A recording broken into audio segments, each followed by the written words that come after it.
কাশিদাসী মহাভারতে অশ্বত্থামা আর সাত্যকীর যুদ্ধের বর্ণনায় আছে কেহ পরাভব নয় সম দুইজন। এখন বঙ্গ রাজনীতির কুরুক্ষেত্রে কে পাণ্ডব পক্ষ আর কে কৌরব পক্ষ আমি অন্তত জানি না, কিন্তু রাজ্য বনাম নির্বাচন কমিশনের দ্বৈরথ কিছুতেই থামছে না।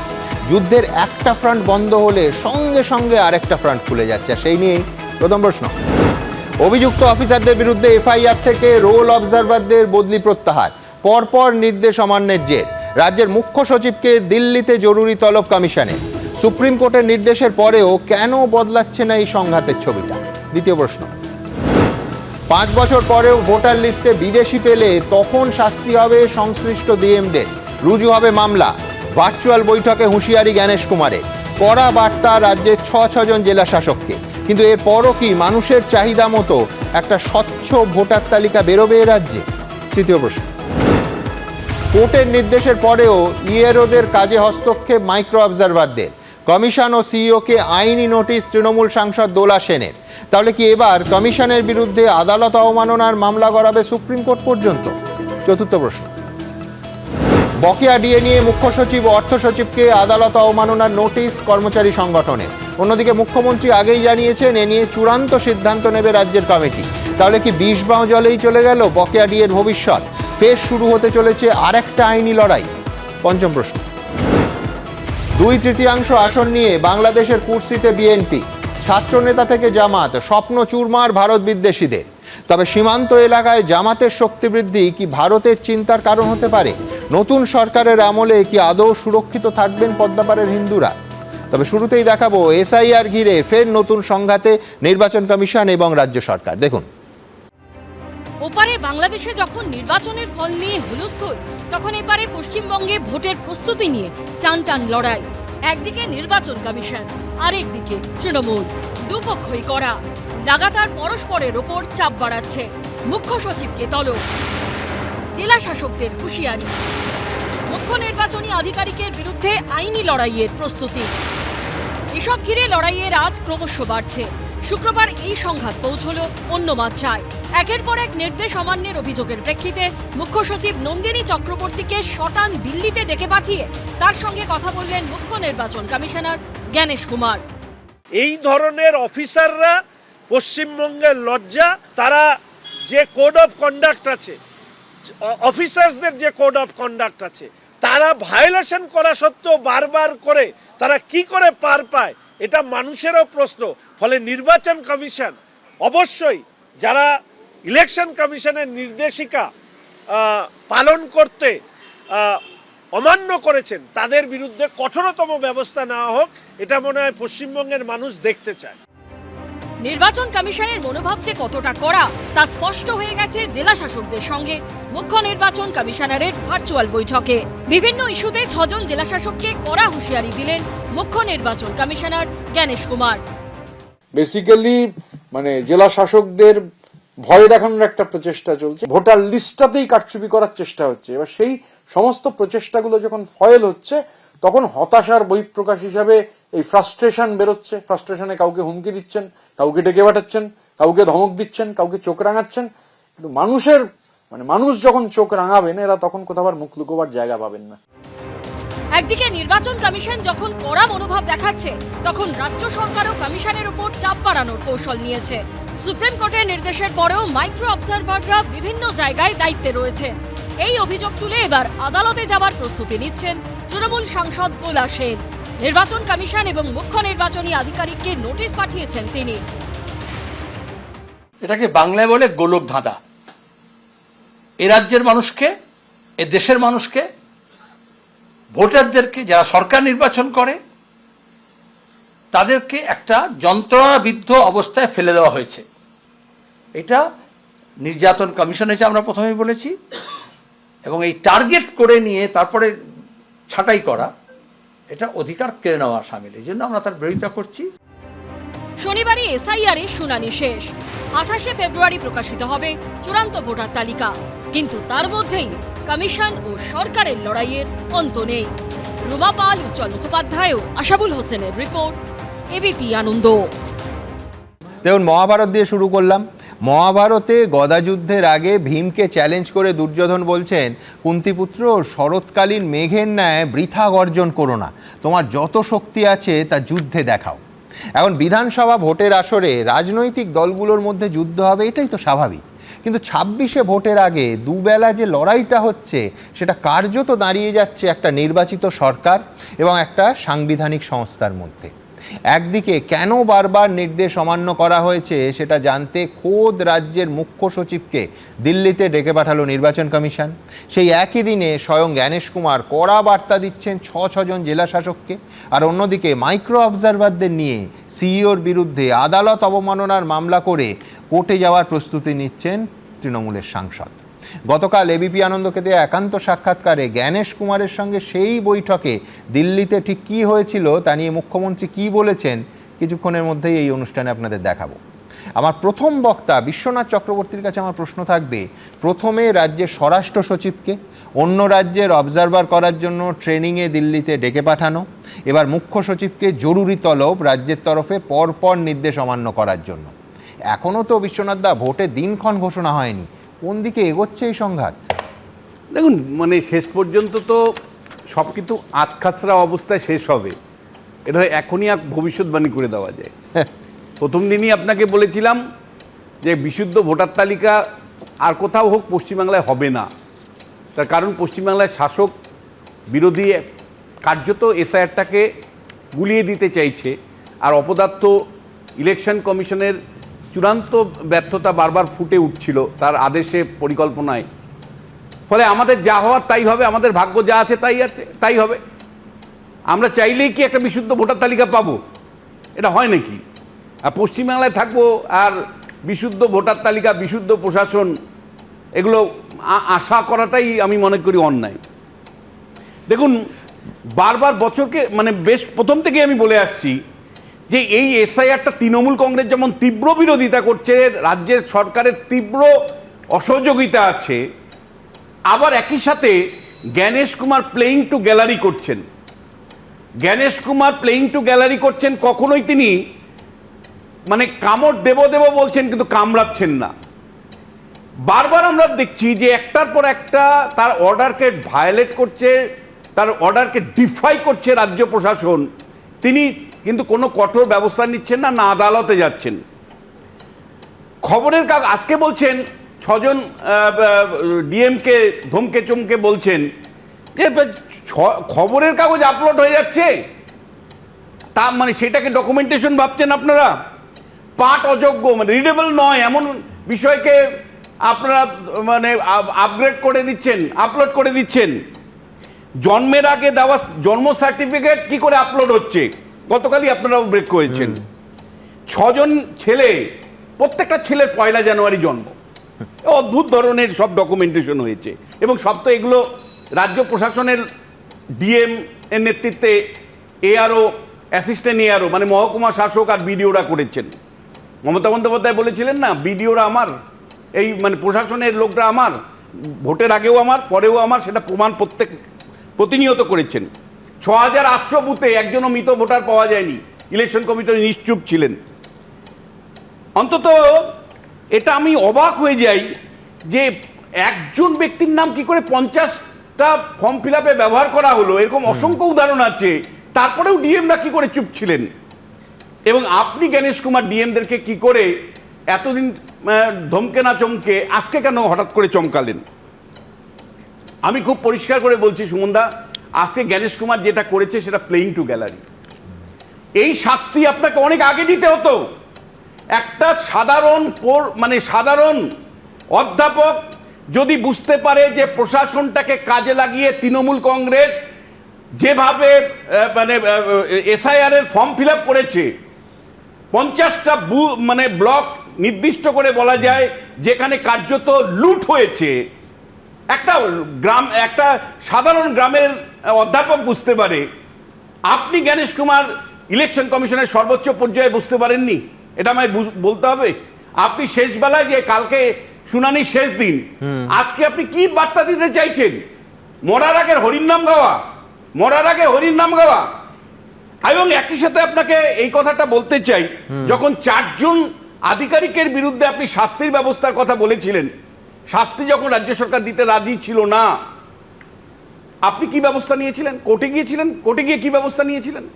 আপনাকে এখতিয়ার করা আছে সরাসরি এফআইআর করার, আপনি কেন করেননি? আপনার অফিসার দক্ষিণ 24 পরগনায় বারবার আক্রান্ত হয়েছে, আপনি মাইক্রো অবজারভার নিয়োগ প্রশ্নটা আনছেন, মানে আপনি অবজারভার নিয়োগ যখন করার কথা ছিল, অর্থাৎ পশ্চিমবাংলার মতন একটা ট্রাবলসাম পলিটিক্যাল রাজ্যে আপনি পরিকল্পনা ছাড়া একদম অবজারভার জেলা স্তরে নিয়োগ ছাড়া কি করে শুরু করলেন?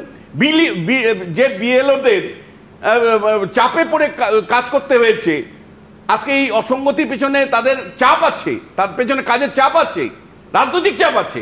আপনি কেন নিরাপত্তা নিশ্চিত করতে পারেননি? আপনি কেন সেন্ট্রাল ফোর্স নামিয়ে আপনি কেন এসআইআরটা পশ্চিমবাংলায় করতে পারেননি? যে প্রশ্নটা বারবার আসছে যে যখন মানে মাইক্রো অবজারভারের প্রশ্নটা মানে রাজ্য সরকারের জায়গা থেকে দেখুন অসহযোগিতা কোন জায়গায়, মাইক্রো অবজারভার নিয়ে সুপ্রিম কোর্টের একটা রায় দিল, সুপ্রিম কোর্ট বলল যে আপনারা 8500 গ্রেড বি মানে 2 অফিসার দিন। রাজ্য সরকারও গুলিয়ে দেওয়ার জন্য তার মধ্যে জল ঢোকালো, গ্রুপ সি গ্রুপ ডি সবাইকে জড়িয়ে দিয়ে এবং কিছু মানুষ মারা গেছে তাদের নামের তালিকা সহকারে ইলেকশন কমিশনের কাছে পাঠালো। ইলেকশন কমিশন বলছে এখন আমরা বাঁচতে হবে। ফলে রাজ্য সরকারের অসহযোগিতা যেমন প্রতিনিয়ত আপনি দেখেছেন, আবার গণেশ কুমারের প্লেইং টু গ্যালারিও আপনি প্রতিনিয়ত দেখছেন। কিন্তু এটার বাইরে সুমনদা আমি জাস্ট দুটো কথা বলতে চাই। আমরা তো জানি মমতা বন্দ্যোপাধ্যায় দিল্লিতে গিয়ে রাজনীতি করেছেন, অভিষেক বন্দ্যোপাধ্যায় প্রতিনিয়ত মাঠে ময়দানে রাজনীতি করছেন। তারা ভোটার তালিকা চান না, সেটা অফিসিয়াল সিদ্ধান্ত, কারণ তারা যে হলফনামা জারি করেছিলেন, হলফনামা দিয়েছেন সুপ্রিম কোর্টে, তাতে মমতা বন্দ্যোপাধ্যায় পার্টি হিসাবে পরিষ্কার জানিয়েছেন 2024 লোকসভা নির্বাচনের নিরিখে 25 যে ভোটার তালিকা তার উপর ভিত্তি করে তিনি নির্বাচন চাইছেন। তিনি এসআইআর এর সংশোধিত ভোটার তালিকা অর্থাৎ মৃত ঠিত সব দেখে তিনি নির্বাচনী ভোটার তালিকা চাইছেন। তিনি পুরনো ভোটার তালিকায় ভোট চাইছেন, মমতা বন্দ্যোপাধ্যায় সুপ্রিম কোর্টে জানিয়েছেন। তার মানে এসআইআর তিনি চাইছেন না, বিশুদ্ধ ভোটার তালিকা চাইছেন না, তা নিয়ে তিনি রাজনীতি করছেন, অভিষেক বন্দ্যোপাধ্যায় রাজনীতি করছেন। কিন্তু আমার বিরোধী দলগুলো, রাজ্যে গণতন্ত্র টিকে থাকে বিরোধী দলের জন্য, সেই বিরোধী দলগুলো কোথায় ছিল?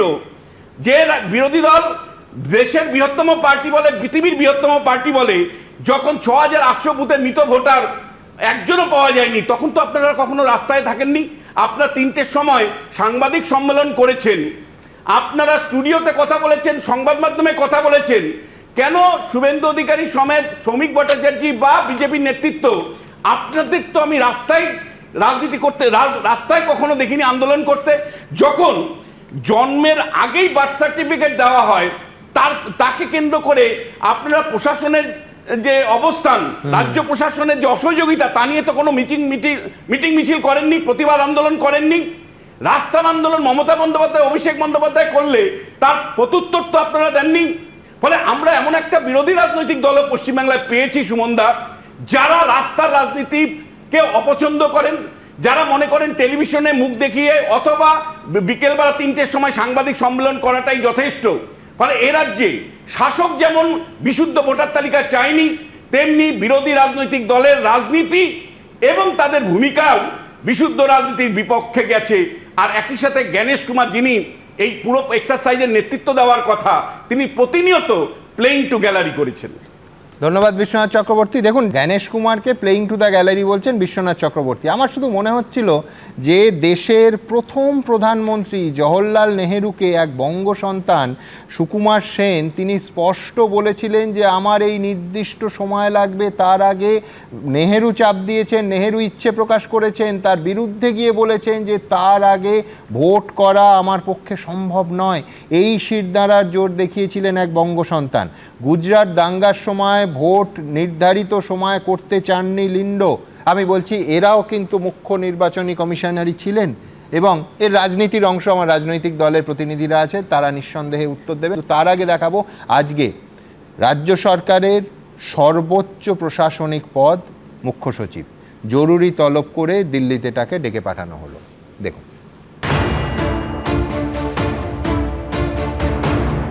এসআইআর এর শেষ লগ্নে দুয়ারে বিধানসভা ভোট। দোলের পর যে কোনো দিন ভোটের দিনক্ষণ ঘোষণা করে দিতে পারে নির্বাচন কমিশন, কিন্তু রাজ্য সরকার ও জাতীয় নির্বাচন কমিশনের অন্তহীন সংঘাত শেষ হওয়ার কোনো লক্ষণ নেই। অনেকে বলছেন কুরুক্ষেত্রের যুদ্ধ 18 দিনে শেষ হয়ে গিয়েছিল, কিন্তু সরকার কমিশনের সংঘাত মাসের পর মাস চলছে তো চলছেই।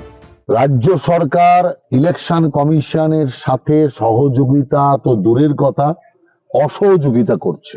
They know they will lose Bengal. They will lose in Bengal. That's why they are using SIR. এই আবহেই নির্বাচন কমিশনের তলবে দিল্লিতে কমিশনের সদর দপ্তরে গেলেন পশ্চিমবঙ্গের মুখ্য সচিব নন্দিনী চক্রবর্তী। সূত্রের খবর, রাজ্য সরকারের বিরুদ্ধে একাধিক নির্দেশ অমান্য করার অভিযোগে তাকে ডেকেছিল নির্বাচন কমিশন। এখন কিন্তু শুনানি আর একদিন বাকি আছে, আর স্ক্রুটনির পরে কিন্তু ফাইনাল ভোটার লিস্ট। তারপরও কিন্তু দেখা যাচ্ছে নির্বাচন কমিশনের যেহেতু নির্দেশ অমান্য করেছে রাজ্য সরকার, সেই কারণে কিন্তু মুখ্য সচিবকে তলব করা হয়েছে। জ্ঞানেশ কুমারের কাছে আমাদের আবেদন যে শুধুমাত্র দিল্লিতে বসে ঠান্ডা ঘরে বসে সারমম দিলে হবে না। এই জিনিস এখানে চলছে, এটা কে না জানে। এর আগেও যাদের নামে এফআইআর এর কথা বলা হয়েছিল, কবে করা হয়েছিল? দিন কি 5টার মধ্যে করতে হবে, 1:30টার মধ্যে করতে হবে, 2টোর মধ্যে করতে হবে, সব আমরা অনেক শুনেছি, কোনোটাই কার্যকরী হয়নি। এবারে দয়া করে জ্ঞানেশ কুমার আসুন।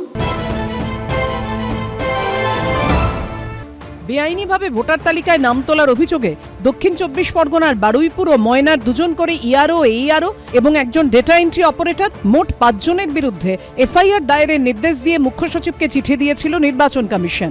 সেই এফআইআর এখনো দায়ের হয়নি।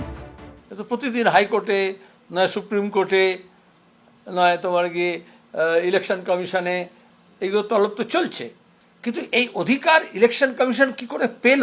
আগে তো এখানে 34 বছর বামফ্রন্ট সরকার ছিল, কতবার ইলেকশন কমিশনও তো ছিল, সেশনের মতো শক্তিশালী ছিলেন, কতবার ডেকেছে, কতবার তলব করেছে। এসআইআর এর শুনানি প্রক্রিয়ায় গুরুতর অভিযোগ উঠেছিল বসিরহাট 2 এর বিডিও সুমিত্র প্রতিম প্রধানের বিরুদ্ধে।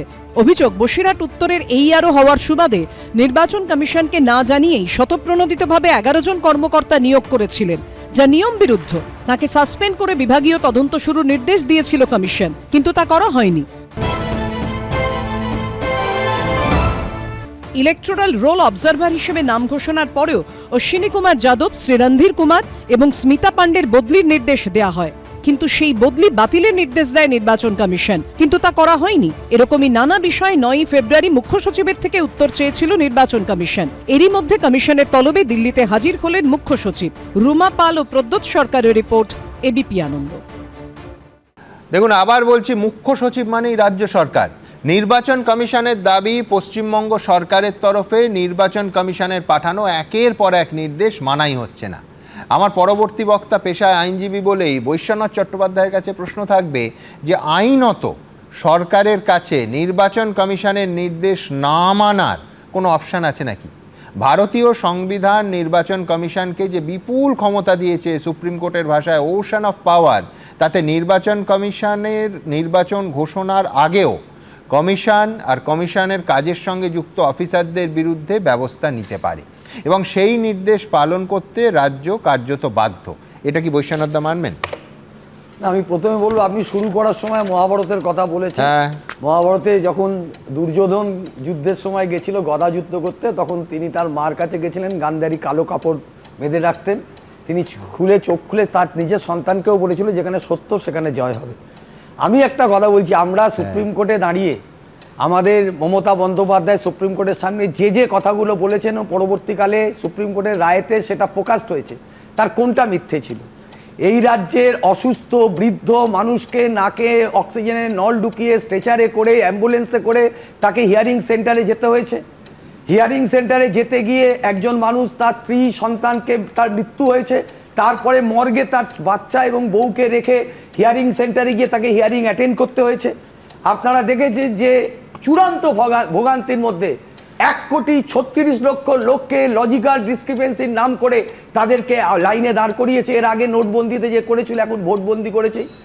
আমাদের মমতা বন্দ্যোপাধ্যায় যে কথাগুলো বলেছিলেন, বৈশ্বনাথ, আপনি যন্ত্রণার কথা বলছেন, প্রত্যেকটা কথা সত্যি বলছেন, কিন্তু আমার বক্তব্য আইনত, আইনজীবী হিসেবে নির্বাচন কমিশনের নির্দেশ না মানার কোনো আইনি অপশন কি রাজ্য সরকারের আছে? এর উল্টো দিকেও একটা আছে, সেটা আমি সজলের কাছে আসবো, আপনাকে দেবো না, কিন্তু এর কি কোনো আইনি অপশন আছে, প্রভিশন আছে? আমি তো আপনার কথার উত্তর দিচ্ছি যে আইনি অপশান হলো আমরা দেশের সর্বোচ্চ আদালতে গিয়ে ওনাদের যেগুলো অসুবিধে করছেন, ওনারা যেভাবে মানুষকে হয়রানি করছেন, মানুষের প্রতিনিধি হিসাবে মমতা বন্দ্যোপাধ্যায় সেটা সুপ্রিম কোর্টে এজিটেট করেছে এবং সেটা ফোকাসড হয়েছে এবং সুপ্রিম কোর্টের রায় বলেছে যে মাইক্রো সুপ্রিম কোর্ট তো অবজারভার, বলেনি যে নির্বাচন কমিশনের নির্দেশ রাজ্য সরকার মান নির্দেশ তো দেয়নি। না, আমরা যে অভিযোগগুলো করেছিলাম যে ইআরও কে চূড়ান্ত সিদ্ধান্ত নিতে দিতে হবে, সুপ্রিম কোর্ট সেটা বলেছে। সত্যি কি মিথ্যে আপনি বলবেন? না, না, মাইক্রো নিশ্চয়ই বলেছে। অবজারভাররা প্রতিটা ক্ষেত্রে এই মানুষকে হয়রানি করছিল বিজেপির দ্বারা প্রেরিত।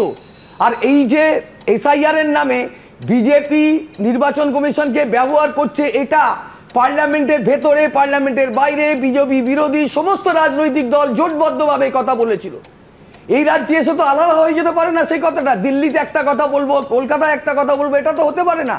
বিজেপি বিরোধী সমস্ত রাজনৈতিক দল মনে করে যে নির্বাচন কমিশনকে ব্যবহার করে মহারাষ্ট্রে কারচুপি হয়েছে, হরিয়ানাতে কারচুপি হয়েছে, দিল্লিতে কারচুপি হয়েছে, বিহারে কারচুপি হয়েছে, বাংলায় কারচুপি করার জন্য চেষ্টা করছে।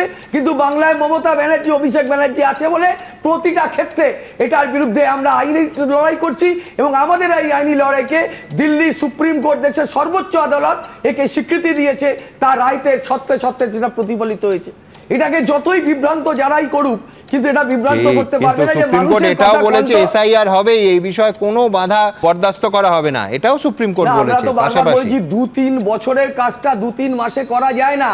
আর এটা করতে গিয়ে 150 জন মানুষের মৃত্যু হয়েছে, মৃত্যুর মিছিল হয়েছে এবং তাতে সুইসাইডিয়াল নোটে লিখে দিয়ে গেছে যে আমার মৃত্যুর জন্য নির্বাচন কমিশন দায়ী।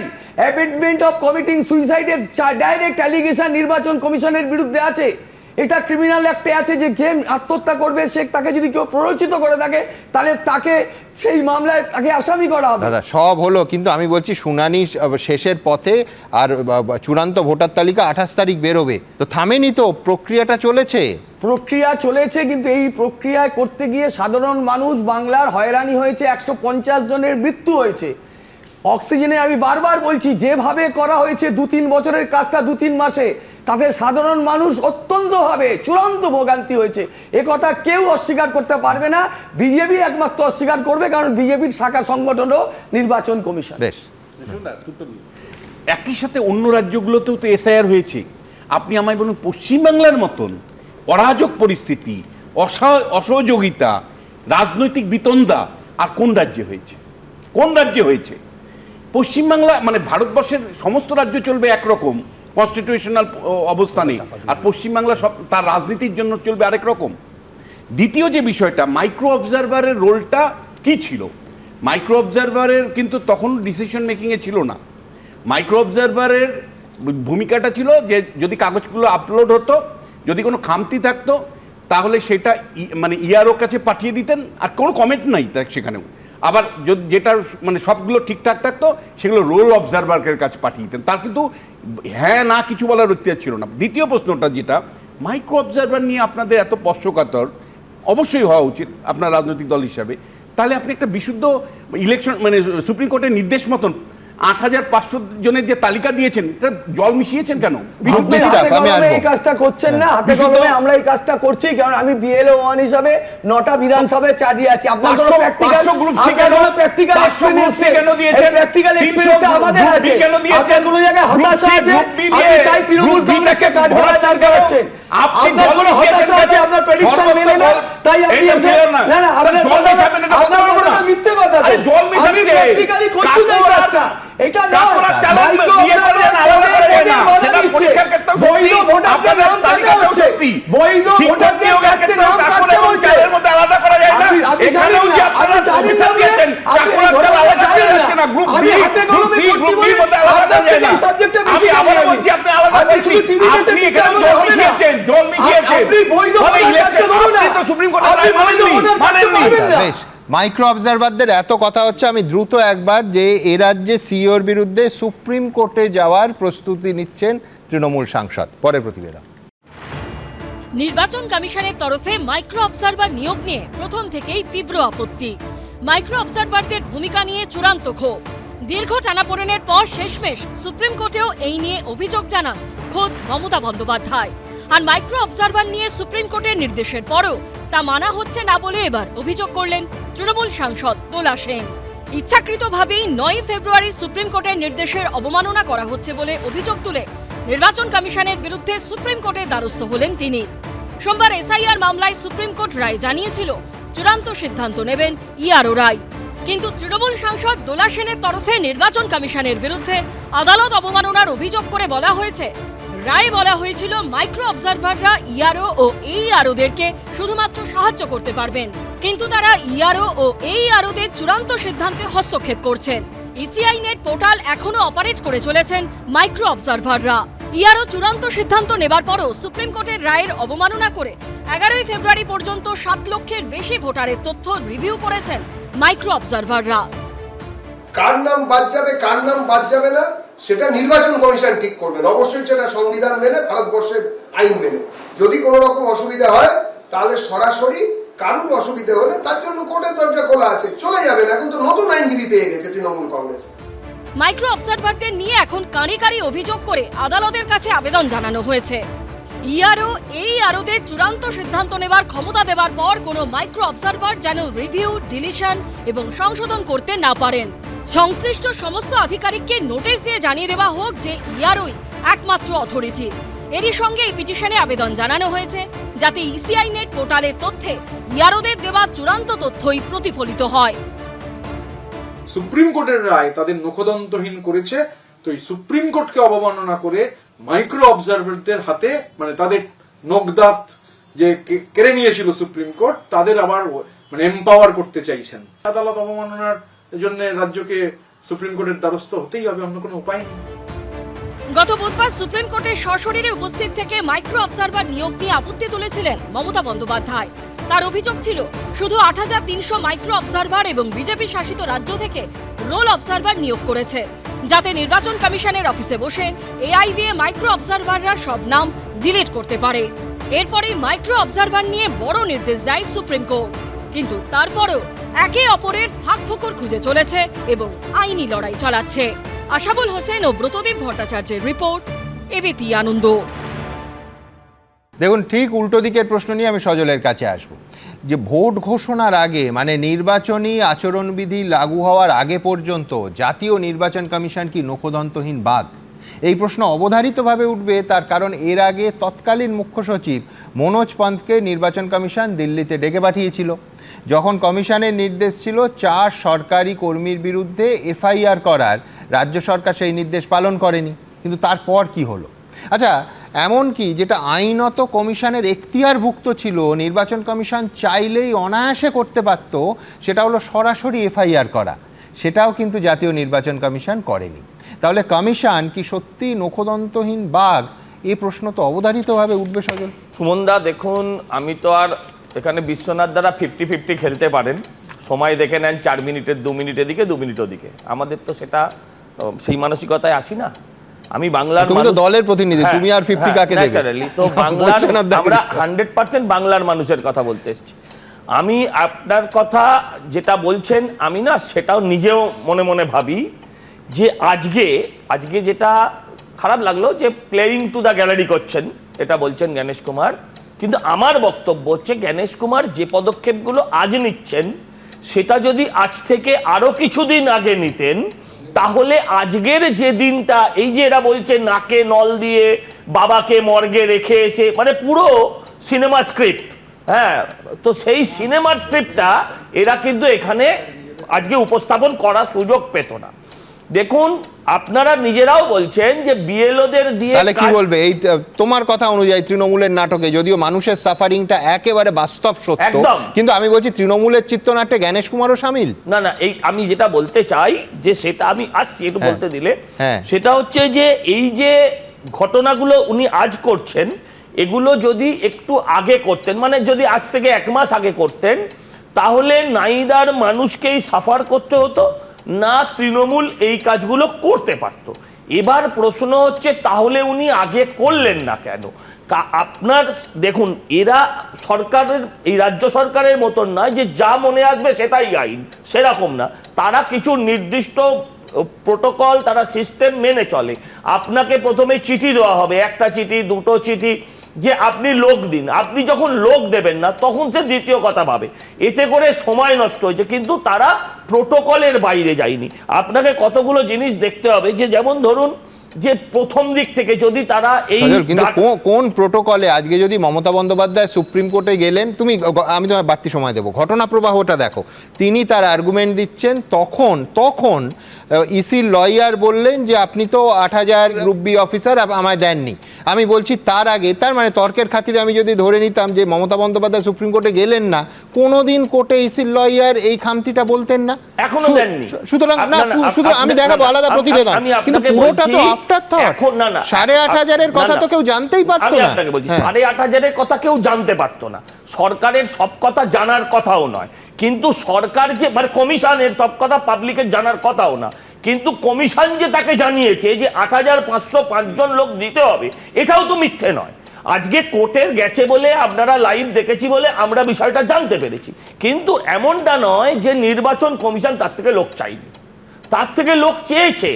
এবার যে দেখুন সরকারের মানসিকতা, সে যে 8,505 জনকে দিয়েছে, এখন প্রথম দিনই আমাদের শুভেন্দু অধিকারী বলেছিলেন যে এগুলো ফলস আছে, এগুলো বেশিরভাগই ভুয়ো, এবং এখন দেখা যাচ্ছে যে সেই ধরনের অভিযোগের সত্যতা ধীরে ধীরে প্রমাণ হচ্ছে। আমি বলছি যে আপনি একটা জিনিস ভাবুন, যে সারা ভারতবর্ষে হচ্ছে, সব রাজ্য বিজেপি শাসিত নয়, সেখানে হতে পারছে সুষ্ঠু এবং সুন্দরভাবে, কিন্তু এখানে হচ্ছে না। এখানে এই যে বলছে মাইক্রো অবজারভার নিয়ে আমরা জিতে গেছি, মাইক্রো অবজারভারদের কোনো দিনই নাম বাদ দেবার অধিকার ছিল না। সেই অধিকারটা না থাকাটাকে আরেকবার, দ্বিতীয়বার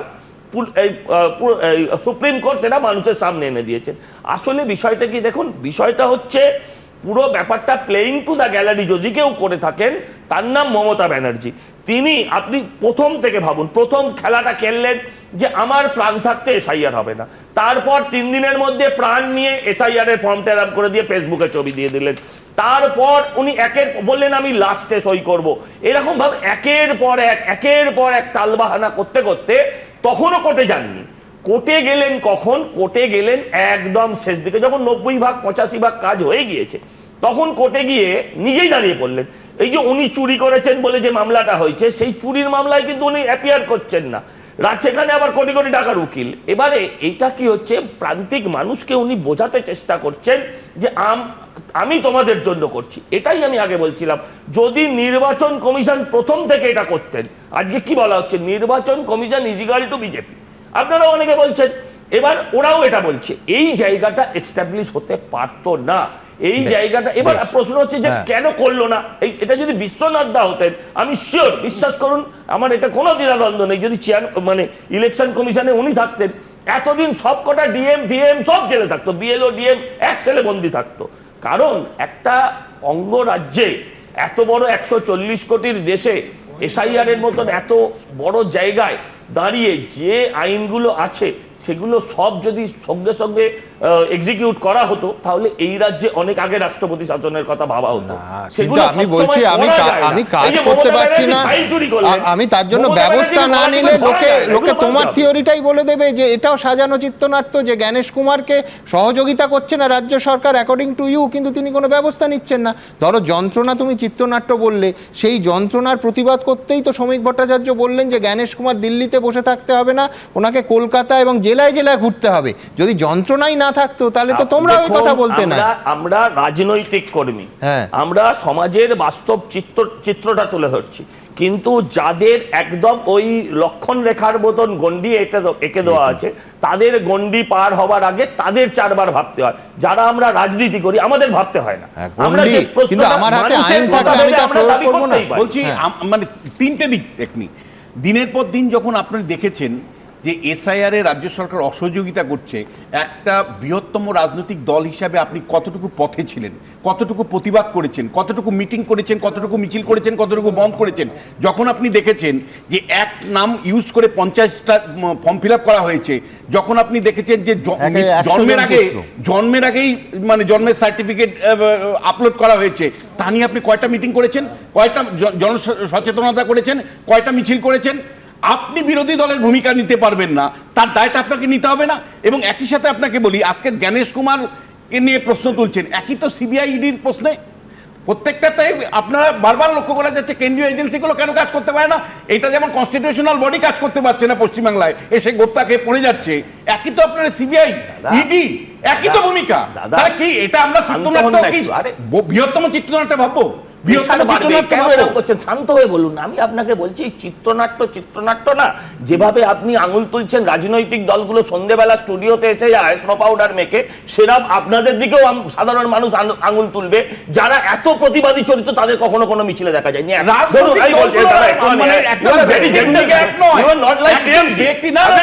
তুমি শুনতে হবে, তোমাকে তুমি পাওয়ারে যেতে চাইছো, তুমি ক্ষমতা দখল করতে চাইছো। আমরা তো ক্ষমতা দখল তো নয়, আমরা কেবলমাত্র বিশ্লেষণ করতে চাইছি। আরে দাদা, শুধু বিশ্লেষণ করে বাঁচবেন না, আপনিও বাঁচতে চান কিনা আপনার প্রজন্মের কথা ভেবে। বিশ্লেষণ করে কি হবে? বিশ্লেষণ করে কি হবে? শুনুন, বিশ্লেষণ করে যদি বোঝেন যেটা খারাপ, সেই খারাপটাকে শেষ করতে আপনি কোন রাস্তায় নেমেছেন? এবার বলি আমার কথা কিন্তু ওনার কি রাস্তায় নামাটা কাজ? কিন্তু আমি বলছি আমি দুপক্ষই আছি, আমি তোমার কাছে যাচ্ছি সজল, কিন্তু আমি বলছি যে একদল অবশ্যই স্টুডিওতে আসবেন, একজন বিশ্লেষণও করবেন। বিশ্লেষণ যিনি করবেন তিনি শুধু বিশ্লেষণই করে যাবেন, আর তোমরাও আসবে, অসুবিধা নেই। ধরুন আমরা আমি দেখলাম আমার দুদিকই খালি হয়ে গেল। বলছি আমি ধরে নিচ্ছি বিরোধী দল ব্যর্থ হয়েছে, বিরোধী দল ব্যর্থ অবশ্যই। না দাদা, বিরোধী দল ব্যর্থ হয়েছে মানে সরকারি দলের যে অন্যায়, সরকারি দলের যে চুরি জোচ্চুরি, সেটা কখনো ছোট হয়ে যায় না। এক কিন্তু গণতন্ত্রের বিরোধী দল আমাকেও দিন। গণতান্ত্রিক মানে কি? আজকে থেকে 10 বছর আগে রাস্তায় নেমে বাংলা বন্ধ করে বাস জ্বালিয়ে মানুষের সমর্থন পাওয়া যেত। আজকের এটা অস্বীকার জায়গা নেই, এসএফআইও করেছে, আমরাও করেছি একটা সময়। কিন্তু আজকের যে যুগে দাঁড়িয়ে আছি, আমি কিন্তু আমার ইচ্ছে আগে আসিনি, আমাকে পার্টি পাঠিয়েছে, বিকজ ইট ইজ রাজনীতি। আজকের দিনে আজ থেকে হয়তো 20 বছর আগে, 15 বছর আগে আমার বাবাও আসতেন, তখন কিন্তু তাকে পার্টি পাঠাতো না, আপনারা রাখতেন। এই যে তফাৎটা হয়েছে, আজকে যে সকাল থেকে সন্ধ্যা অবধি বিশ্বনাথ দা কখন ঘুম থেকে উঠলেন, সব আমরা দেখতে পাই। এটাই আজকের পরিস্থিতি পরিবর্তিত। আমি বলছি এই কেন্দ্রের প্রশ্নে, মানে এসআইআর এর কেন্দ্রের প্রশ্নে মমতা বন্দ্যোপাধ্যায় বিরোধী দলের ভূমিকা পালন করছে, রাস্তাঘাট দিল্লি পর্যন্ত নিয়ে যাচ্ছে আন্দোলন করছে। তোমার নাটক করতে পারে না। উনি বিনা দাশগুপ্তর জায়গাটা নিচ্ছেন, আরে উনি বিনা দাশগুপ্তর জায়গাটা নিচ্ছেন বলে আমার ভালো বন্দ্যোপাধ্যায় জায়গা নিতে হবে। আমরা বিশ্বাস করো না তোমরা হয় বিশ্বাস করো না, নালে সেটিং করে রেখে দিয়েছো। এইটা হচ্ছে আমি বুঝতে পারি না, আমি কনফিউজ। অব্যবস্থা পশ্চিমবঙ্গে অসহযোগিতা করছে, রাজ্য সরকার অসহযোগিতা করছে, তোমরা রাস্তায় কোথায়? তোমরা কেন গণ আন্দোলন করে দিতে পারছো না? একটা কোন ইস্যুতে তোমরা গণ আন্দোলন করে দিয়েছো? গত আপনি মানুষকে জানাতে পারলেন কোথায় বিশ্লেষণ করে? মানুষকে ফাঁকি দিয়ে বিরোধী দলের উনি জাগালেন না, আমি বলছি জেগে ওঠা মানুষটা কোথায় ভোট দেবেন? তার জন্য তো শাসক বিরোধী রাজনৈতিক দল লাগবে। আবার জেগে উঠে নয়তো আবার ঘুমিয়ে পড়বেন জলকে। না না নিশ্চয়ই। আমার বক্তব্য হচ্ছে বিরোধীদের ব্যর্থতা থাকলে সরকারের চুরিটা কখনো মিথ্যা হয়ে যায় না। আমার বক্তব্য হচ্ছে উনি গণ আন্দোলনের কথা বলছেন, গণ আন্দোলন যে সব সময় রাস্তায় নেমে ওই যে মিছিল করে যেতে হবে, প্রেস কনফারেন্স করে করতে হয়। এবার আপনি যেটা সেটিং বলছেন, আমি এতক্ষণ বুঝতে পারছিলাম না, যে এখন আমি কনফিউজ। প্রেস কনফারেন্স করে গণ আন্দোলন, তাই তো? আমি তোমার থেকে শিখতে চাই। দাদা শিখবেন, অনেক কিছু শিখবেন। হ্যাঁ অবশ্যই সেটার কোনো শেষ না। গণ আন্দোলন প্রেস কনফারেন্স করে শেষ নয়, শিখবেন। আচ্ছা এবার আমি এগোই। আমার যেটা বক্তব্য হচ্ছে সেটিং এর কথাটা তুললেন, এই জায়গা থেকে আমি কনফিউজ যে উনি আসলে তামাকটা কার হাতে খান না। এই যে সেটিং, এই সেটিংটা বলে আসলে তৃণমূলকেই শক্তিশালী করা। অভিজিৎ গাঙ্গুলি কি বলেছে? আমি দূরের কথা, তোমার এমপি অভিজিৎ গাঙ্গুলি সেটিং এর কথা বলেছে, বলেছে কেন্দ্রীয় এজেন্সিগুলো নিশ্চয়ই পশ্চিমবঙ্গে পরিবর্তন তোমরা চাও না। সেটা তোমার এমপি বলেছেন যে আমার সাংসদেরও মাঝে মাঝে সংশয় হয়, অভিজিৎ গাঙ্গুলিরও সংশয় হয় যে দিল্লি আদৌ এখানে সরকার বদল, ক্ষমতা বদল চায় কিনা, এই বাক্যটা বলেছেন। সেটিং বলেনি, আমি এগ্রি। আমি তো এটাও তো দাদা এখানে দাঁড়িয়ে বললাম কি তফাৎ হলো? ইসিআই না সেটিং শব্দটা অন্য, শব্দটা বলেননি তো। আমি এখনো দাঁড়িয়ে বললাম যে ইসিআই যে কাজটা করেছেন, এটা যদি আরো 15 দিন আগে, 1 মাস আগে করতেন, তাহলে সেটা আমাদের জন্য এবং মানে এসআইআর দুটোর জন্যই, সাধারণ মানুষের জন্য ভালো। খুব ইন্টারেস্টিং। আমি ভাবছি এতক্ষণ আপনি বসে আছেন, বিশ্বনাথদার কথা শুনে মনে এটা হলো ভালো লাগলো না ভালো লাগেনি? না, ইডি, সিবিআই, নির্বাচন কমিশন, এনআইএ এরা হলো সবই বিজেপির শাখা সংগঠন হিসাবে কাজ করছে। আপনি এর সঙ্গে একমত নন? তোমার বিরুদ্ধে লড়তো। আরে শাখা সংগঠনের কারণে যদি ওদের হয়ে বেশ আমি দ্রুত একবার, যেহেতু জ্ঞানেশ কুমারের কথা হচ্ছে, জ্ঞানেশ কুমারের ভূমিকা দিয়ে প্রথম মুহূর্ত থেকে সমালোচনা হচ্ছে, পাল্টা যুক্তি আসছে, সেই যুক্তি খণ্ডন হচ্ছে। আমি দ্রুত একবার গতকালকে এবিপি আনন্দকে দেওয়া সাক্ষাৎকারে সেই যে দিল্লিতে বৈঠক, যেখানে মুখ্যমন্ত্রী অভিষেক বন্দ্যোপাধ্যায় এবং একটা প্রতিনিধি দল গেছিলেন দিল্লিতে জ্ঞানেশ কুমারের, ভেতরে কি হয়েছে, মুখ্যমন্ত্রী ঠিক কী বলেছেন গতকাল দেখাবো। প্রোটোকল অনুযায়ী কিন্তু তিনি আমাদের অনেক নিচে, কিন্তু তারা গ্যাট হয়ে বসে রইলেন। কেউ একটা উঠে দাঁড়ানো সৌজন্য মনে করলো না। আমরা কিন্তু ফুল মিষ্টি নিয়ে গেছিলাম এবং আমরা 20 মিনিট বসেছিলাম বাইরে ড্রয়িং রুমে, 4টে টাইম দেওয়ার পরেও। এটা আমি বলতে ভুলে গিয়েছিলাম, এখন মনে পড়লো। এবং সবাইকে সই করিয়েছে, সবাইকে সই করেছে, শুধু আমি সই করিনি, অভিযোগও সই করেছে। আমি করবো না। আপনি যখন এসআইআর নিয়ে আপনার বক্তব্যগুলো বলছিলেন, ওনার কি রিঅ্যাকশন ছিল? দেখো তো প্রবলেম, মানে নোট করেছেন, মানে অ্যাকনলেজ করেছেন? ওনার সাথে আরো 7-8 জন ছিলেন। আচ্ছা। কিন্তু প্রবলেম হচ্ছে ওনা বাইরের কোনো মিডিয়াকে অ্যালাউ করেনি, শুধু নিজেদের যে মিডিয়াটা ডেকোরেট করতে পারে তাকে অ্যালাউ করেছে। আমি বলেছিলাম যে why don't you allow one media from outside, কারণ আমি জানি এরপরেই ওরা উল্টোপাল্টা বলবে। যাই হোক, কাউকে অ্যালাউ করেনি। কিন্তু আমি যে কথাগুলো বলছিলাম তার উত্তর ওনার কাছে ছিল না, তাই উনি একটু অ্যারোগেন্টলি অ্যাটিচিউডটা দেখিয়েছিলেন। বলে অভিষেক যেটা বললো সেটা পয়েন্ট আউট করে আমি 2-3টে পয়েন্ট বললাম, যে তুমি লজিস্টিক্যাল ডিসক্রিপেন্সি যেটা দেখাচ্ছ এটা এসআইআরে কোনোদিনও ছিল না, তোমার স্ট্যাচুটারি প্রভিশনেও নেই। 2 হচ্ছে তুমি মেয়েদের বিয়ে হচ্ছে তুমি তার নাম কেটে দিচ্ছ, টাইটেল চেঞ্জ করছো বলে। এটা তাদের অধিকার, যারা বিভিন্ন কাজের প্রয়োজনে তারপরে বিভিন্ন জায়গায় চাকরি করে তাদের বাসা চেঞ্জ করতে হয়, এবং মেয়েরা শ্বশুরবাড়ি যায় যখন তার বাসা চেঞ্জ হয়, সেগুলো তোমরা সব অ্যাড্রেস চেঞ্জ করে সব ডিসক্রিপেন্সির মধ্যে ফেলে দিয়েছো। মুসলিম দেখলে তো কথাই নয়, আদিবাসীও অনেক কেটে দিয়েছে। তো আমি ওনাকে বললাম কেন কাটছেন এগুলো? তো আপনি 24 বছর নিলেন আর 3 মাস ইলেকশনের জন্য অপেক্ষা করতে পারলেন না। যার সঙ্গে বৈঠক নিয়ে এত কথা, তিনি আজ ভার্চুয়াল মিটিং করেছেন এবং সেখানে উপস্থিত ছিলেন বিভিন্ন জেলার ডিএমরা। তার ভেতরে 6 জন ডিএমকে হুঁশিয়ারি দিয়েছেন আজ জ্ঞানেশ কুমার। ঠিক কী বলেছেন, কোন কোন ইস্যুতে তার তীব্র আপত্তি, দেখাবো। সম্পূর্ণ স্বচ্ছ ভোটার তালিকা প্রকাশ করতে হবে। একজন বিদেশি ভোটারের নামও যেন চূড়ান্ত ভোটার তালিকায় না থাকে। বিদেশি ভোটারের নাম থেকে গেলে তার দায় বর্তাবে সংশ্লিষ্ট জেলা শাসক বা জেলা নির্বাচনী আধিকারিকের উপর। 5 বছর পরেও এ নিয়ে ব্যবস্থা নেওয়া হতে পারে। 14 ফেব্রুয়ারি শনিবার এসআইআর এর শুনানি প্রক্রিয়া শেষ হচ্ছে।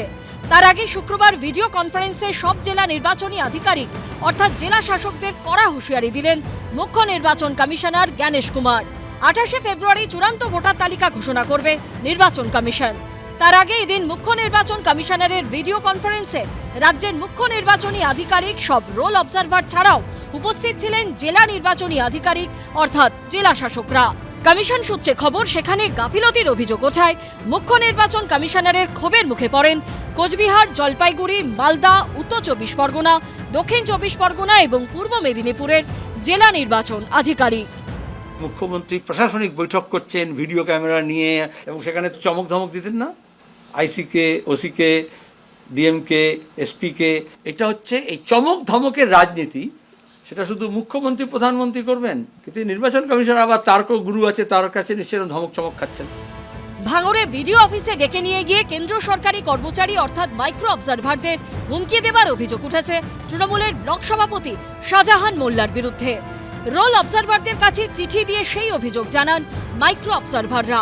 এই প্রেক্ষাপটে সূত্রের খবর, এদিন মুখ্য নির্বাচন কমিশনারের প্রশ্নের মুখে পড়তে হয় দক্ষিণ 24 পরগনার জেলা শাসককে। জ্ঞানেশ কুমার প্রশ্ন তোলেন, কোন ক্ষমতা বলে মাইক্রো অবজারভারদের ইআরওরা তলব করেছেন? কোথাও জন্মের আগেই জন্মের শংসাপত্র, কোথাও 2 সন্তানের বয়সের ফারাক 1 মাস, কেউ আবার সম্পর্কের প্রমাণ দিতে জমা দিয়েছেন ব্লাড রিলেশন সার্টিফিকেট। সূত্রের খবর, এসআইআর এর স্ক্রুটিনি চলাকালীন এরকম একাধিক অসঙ্গতি সামনে এসেছে। এই আবহে এদিন এরকম নানা তথ্য, যেমন সংবাদপত্রের প্রতিবেদনের অংশ, আপলোড হওয়া ফাঁকা পৃষ্ঠা, অস্পষ্ট ছবি সহ একাধিক তথ্য পাওয়ার পয়েন্ট প্রেজেন্টেশনের মাধ্যমে সব জেলা নির্বাচনী আধিকারিক ও কেন্দ্রীয় পর্যবেক্ষকদের দেখানো হয়।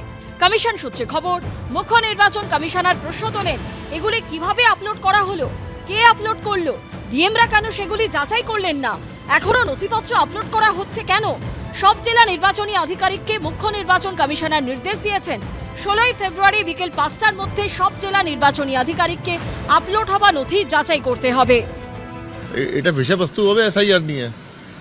এসআইআর কি প্রোগ্রেস হয়েছে নিয়ে হয়েছে, আমাদের এখন ডেট আসছে 21 তারিখের মধ্যে সব ইআরও কে কাজ শেষ করতে হবে, 28 তারিখ মধ্যে স্ক্রুটিনি করতে হবে। এসআইআর এর ক্ষেত্রে প্রতিটি নথি এবং সিদ্ধান্ত বহু বছর সিস্টেমে সংরক্ষিত থাকবে। এই অবস্থায় এদিন এসআইআর প্রক্রিয়ার সঙ্গে যুক্ত আইএএস অফিসারদের কার্যত হুঁশিয়ারি দিয়ে বলা হয়েছে, 1, 2 বা 5 বছর পরেও যদি ভোটার তালিকায় কোনো বিদেশি চিহ্নিত হয়, সেক্ষেত্রে শাস্তির মুখে পড়বেন সংশ্লিষ্ট জেলা নির্বাচনী আধিকারিক অর্থাৎ জেলা শাসক, ইআরও, এই ইআরওরা। তাদের বিরুদ্ধে মামলা হবে। মুখ্য নির্বাচন কমিশনার বলেন, যেসব আইএএস আধিকারিকদের দীর্ঘ কর্মজীবন বাকি রয়েছে তাদের জন্য এটা অত্যন্ত ঝুঁকির। এইভাবে দায় ঠেলাঠেলি করে পশ্চিমবঙ্গের মানুষকে আবার একটা অপরিষ্কার নির্বাচকদের তালিকা ধরিয়ে দেওয়া হবে, যে যেরকম পারবে মৃত ভোটাররা এসে ভোট দিয়ে যাবে ভৌতিকভাবে। বাংলাদেশি অনুপ্রবেশকারীরা যারা মুসলিম তারা এখানে ঢুকে পড়ে যা তা করবে, এসব করতে দেওয়া যাবে না। আসলে নির্বাচন কমিশন যত ব্যাকফুটে যাচ্ছেন, মানে নির্বাচন কমিশন যা যা বলছেন সেগুলো যখন সেই থুতু গেলার মতো সেগুলো গিলতে হচ্ছে, তখন নির্বাচন কমিশন ওই নকদাত বার করছেন, ইন্টিমেটেট করার চেষ্টা করছেন। এগুলো তো ভয় দেখানো, বেসিক্যালি মানে জেলা শাসকদের ভয় দেখানোর একটা প্রচেষ্টা চলছে। সূত্রের খবর, এদিন রাজ্যের মুখ্য নির্বাচনী আধিকারিক মনোজ কুমার আগরওয়ালকে জ্ঞানেশ কুমার নির্দেশ দেন, তার নজরে আসা যেসব ক্ষেত্রে ডিওরা অযোগ্য, অপাঠ্য ও অস্পষ্ট নথি যাচাই করেছেন তাদের সম্পর্কে রিপোর্ট পাঠাতে হবে নির্বাচন কমিশনে। রুমা পাল, আশাবুল হোসেন ও উজ্জ্বল মুখোপাধ্যায়ের রিপোর্ট, এবিপি আনন্দ।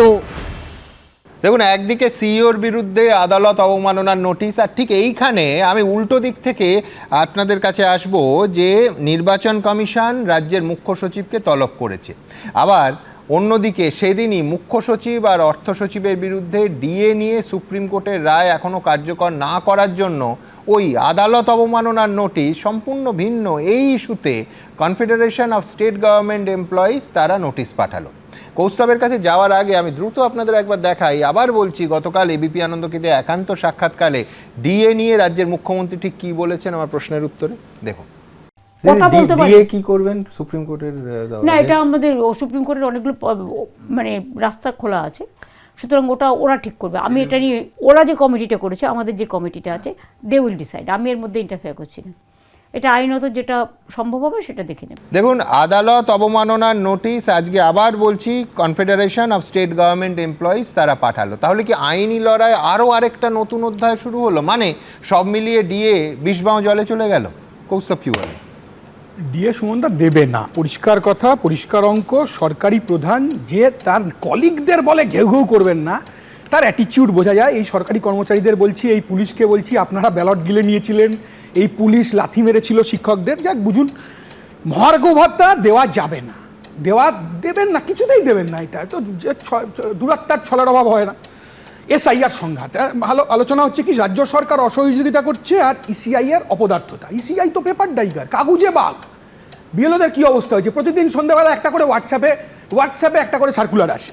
আমরা কি দেখলাম এই আবহে? পূর্ব বর্ধমান জেলায় একাধিক এলাকায় আইপ্যাক একটা ফর্ম ছাপিয়ে দিয়েছে, পাড়ার লোককে দিয়ে ফর্মে লেখাচ্ছে যে আমি এনাকে 50 বছর ধরে চিনি। কি হোয়াট ফেক!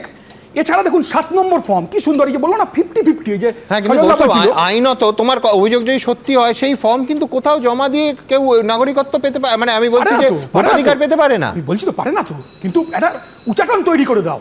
দেখো তুমি এই যে 7 নম্বর ফর্ম নিয়ে কলকাতা শহর, আমি শুধু বলছি 4-5টা অ্যাসেম্বলি, গোটা রাজ্যে বিজেপির নাম করে বিজেপি কিছু জায়গায় একটা বুথে 40টা, 50টা, 60টা, কোথাও 100টা সংখ্যালঘুদের নাম মিথ্যে অভিযোগ করে দিল। তৃণমূল দেখলো বা 50-50, দেখুন 50-50 বলছিল না, 50-50 যে বাকিটা আমি কমপ্লিট করে দিই। তৃণমূল গিয়ে আবার তাদের নামে মিথ্যে অভিযোগ করে আরো মুসলমানদের নাম লিখে দিল এবং চিৎকার করতে থাকলো পাড়ায় মুসলমানদের বিজেপি বাদ দিয়ে দিচ্ছে। যতদিন বিজেপি বিরোধী অবস্থায় থাকবে ততদিন তৃণমূল সুরক্ষিত, এবং এটাই হচ্ছে সেটিং। আমি বলছি যে লজিক্যাল ডিসক্রিপেন্সির নাম করে কি ওরকম হয়রানি হয়েছে। আমি শুভেন্দু অধিকারীর বাইট তুমি চালাও না, 1 কোটি রোহিঙ্গার নাম বাদ যাবে। আরে নাম বাদ গেছে বিশ্বাসের, নাম বাদ গেছে সবচেয়ে বেশি দাসের, নাম সবচেয়ে বেশি হয়রানি হয়েছে উদ্বাস্তু মানুষজন। কলকাতার একটা অ্যাসেম্বলিতে একটা বুথে 800 ভোটার 700 650 সংখ্যালঘুকে তুমি ডাকছো লজিক্যাল ডিসক্রিপেন্সির জন্য, এর কোনো মানে আছে নাকি? আরে কোট আনকোট 1 কোটি রোহিঙ্গা তো ভারতবর্ষেই নেই, জানি তো, তা বলছে তো বিরোধী দলনেতা বলছে তো। আমি কি বলছি, আমি বলছি যে আসলে তুমি কি করছো, আসলে বাংলার মানুষের জীবন জীবিকার সংঘাতটা আলোচনায় আসছে না, এসআইআর সংঘাত আসছে। 2021 সালের নির্বাচন, পুরো গোটা বিধানসভা নির্বাচন হলো সিএ এনআরসি এজেন্ডায়।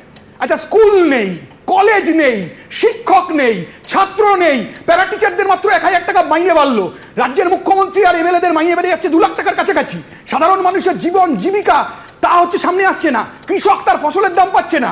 আপনি সুমনদা, কাল সকালে তুমি বাজারে যাও, 1 কিলো শসার দাম 100 টাকা, তুমি 100 টাকা দিয়ে কিনছো, যার কাছ থেকে তার 5 টাকা লাভ হচ্ছে না, আর যে শসা ফলাচ্ছে সে 10 টাকায় শসা বিক্রি করছে। মাঝখান থেকে কালোবাজারি ফোরেরা টাকা নিয়ে চলে যাচ্ছেন, আর মুখ্যমন্ত্রী বলছেন আমি টাস্ক ফোর্স করে দিচ্ছি ডিএর কমিটির মতো। এসব নিয়ে কোনো কথা নেই। বিজেপি লক্ষ্মীর ভান্ডারের জিনিসটা বললে না, ইতিমধ্যে অ্যাকাউন্টে টাকা ঢুকে গেছে। লক্ষ্মীর ভান্ডার তো ঢুকবেই তো, এটা তো লক্ষ্মীর ভান্ডার ঢুকিয়ে দিয়ে আসলে তো হ্যান্ডিক্যাপ করে দেওয়া হচ্ছে সুমনদা, ক্রাচে ভোট দিয়ে দেওয়া হচ্ছে। প্লট আমাদের ভিত্তি, ফ্ল্যাট আমাদের ভবিষ্যৎ। সিন্ডিকেট বাহিনীতে নাম লেখাতে হবে, বৈশ্বনাথদের পাশে ভন ভন ভন ভন করে ঘুরতে হবে, ভন ভন করে ঘুরতে হবে, কাউন্সিলরদের পাশে ইঞ্চিতে ইঞ্চিতে টাকা একটু ছটকে ছিটিয়ে দেবো, সন্ধ্যাবেলার পর একটু ফুর্তির ব্যবস্থা করে দেবো। এই what is this is the reality. Trinamool কংগ্রেসের কলকাতার পার্টি অফিসগুলোর বাইরে দেখো, লাইন দিয়ে বেনিফিশিয়ারি বসে আছে। তার বেনিফিশিয়ারি বসে আছে কারণ অল্প বয়সী ছেলেমেয়েদের কাজ নেই, কর্মসংস্থানের সুযোগ নেই, চাকরি নেই।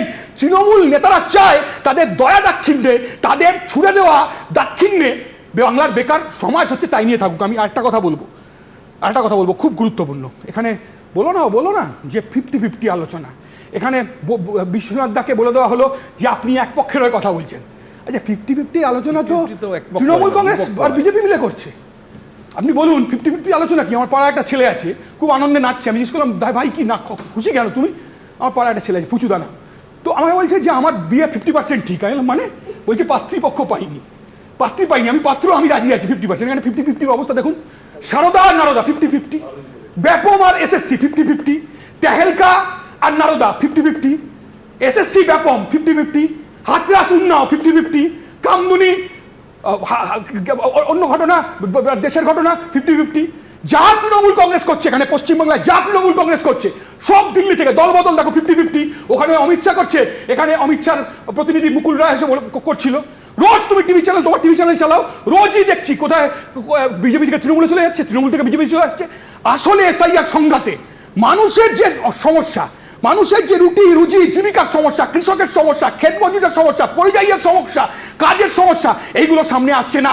প্রতিদিন মানুষকে বিভাজনের রাজনীতির মধ্যে ঠেলে দেওয়া হচ্ছে, বিভাজিত করা হচ্ছে হিন্দু মুসলমানে। আসলে সমস্যা হিন্দু মুসলমানের না, সমস্যা হচ্ছে দেশের সরকারের নীতির কারণে, রাজ্যের সরকারের নীতির কারণে। কিন্তু সেই বিভাজনের কথা বলা হুমায়ুন কবিরের সঙ্গে যখন মোহাম্মদ সেলিমের বৈঠক হয়, সেটা কি 50-50 হয়? না, অবশ্যই না। হুমায়ুন কবির করতো কংগ্রেস, তারপর তৃণমূল কংগ্রেস, তারপর বিজেপি, আবার তৃণমূল কংগ্রেস। জবাব দেবে মোহাম্মদ সেলিম, এটা ওইটা করেছে বলে জবাব দেবে মোহাম্মদ সেলিম। আমি ছোট্ট একটা কথা বলবো, আমি এই জন্যই তো অবাক হলাম। ছোট্ট একটা কথা, দুজনের কাছে বাংলার মানুষের অবস্থা কি? এবার শিয়ালদা স্টেশনে তুমি সকালবেলা ভিড় বাসে উঠতে যাবে অফিস টাইমে, কন্ডাক্টর বলবে দাদা পেছনের দিকে এগিয়ে যান। প্রতিদিন রুটি রুজি কর্মসংস্থান কাজে বাংলা পেছনের দিকে বাসে এগিয়ে যাচ্ছে, আর সেটা নিয়ে আলোচনা করা যাবে না। এসআইআর সংঘাত চলছে, বিভাজনের রাজনীতি চলছে। না, আমি একটু বলবো, প্রথমে বলেছে 50-50, ঠিকই 50-50 হতে পারে। হ্যাঁ, আমরা তৃণমূলরা এগুলো সব আলোচনা হতে পারে, ওরা কিন্তু 0-0 এবার আমি আপনার ওই জন্য ছাড়া পেয়ে যাচ্ছে ভাই একটু ওই জন্য পাত্র ছাড়া পেয়ে যাচ্ছে, ওই জন্য পক্ষের হয়ে কথা বলছেন কেন? দল বদলে কত বললো 50-50। আপনি আমাকে একটা কথা বলুন তো, মোহনবাগান ইস্ট বেঙ্গলের মধ্যে দল পাল্টাপাল্টি হতে পারে, তালতলা একতায় কি মোহনবাগানের প্লেয়ার যাবে? আপনি আমায় বুঝিয়ে বলুন। যাবে যখন তালতলা মোহনবাগান ছিল তখনও যায়নি, যখন তালতলা মোহনবাগান ছিল তখনও যায়নি। তুমি একটা উদাহরণ দেখো, তুমি একটা উদাহরণ দাও, তুমি তৃণমূল থেকে বিজেপিতে কেন যাবে? লোকে কেন এসেছো বিজেপিতে? কিন্তু আমি বলছি বৈশ্বনাথ দা এক্ষুনি বলবেন যে বাম এবং রামের মধ্যে 50-50 ভোট ভাগ হয়ে যায়। না, আমি একটা ছোট্ট আমি একটা এই আমি ভালো অফার পেয়েছে তাই, ভালো অফার পেয়েছে তাই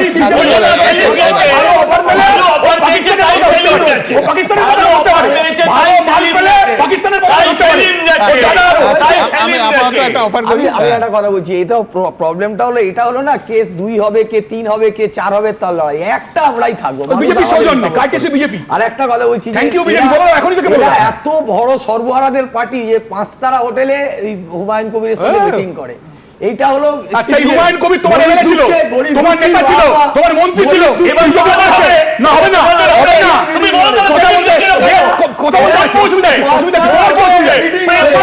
তুমি দেখুন, এই রাজ্য বনাম কমিশনের সংঘাতে সমস্যাটা ক্রমশ গভীর হচ্ছে। কেন বলছি?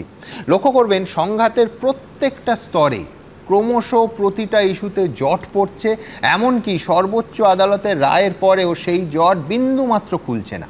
ধরুন, গ্রুপ বি অফিসারদের ইস্যুতে ৮৫০৫ জনের নাম সুপ্রিম কোর্টের নির্দেশে রাজ্য দিল। অভিযোগ, এদের সবাই গ্রুপ বি নন। নির্বাচন কমিশন স্ক্যান করছে এখনও। স্ক্যান শেষ হলে, অর্থাৎ প্রত্যেকের বায়োডেটা যাচাই করার পর তারপর ট্রেনিং শুরু হবে, তারপরে তারা কাজ শুরু করবেন। ভাবুন, এ তো প্রক্রিয়া শেষ হতে হতে চূড়ান্ত ভোটার তালিকা প্রকাশিত হয়ে যাবে 28 তারিখ। অর্থাৎ প্রত্যেকটা ক্ষেত্রে এমন জটিলতা যে সাতমণি তেলও পুড়ছে, আবার নাচও শুরু হচ্ছে না, প্রায় সেই রকম অবস্থা আর কি। আমার পরের বক্তা রাজাগোপাল দা মানবেন? সুমন, আমি তোমার এই প্রশ্ন যাবার আগে হ্যাঁ, যে বিতর্ক এখানে একটু হচ্ছিল, দুই একটা পয়েন্ট একটু বলে রাখি।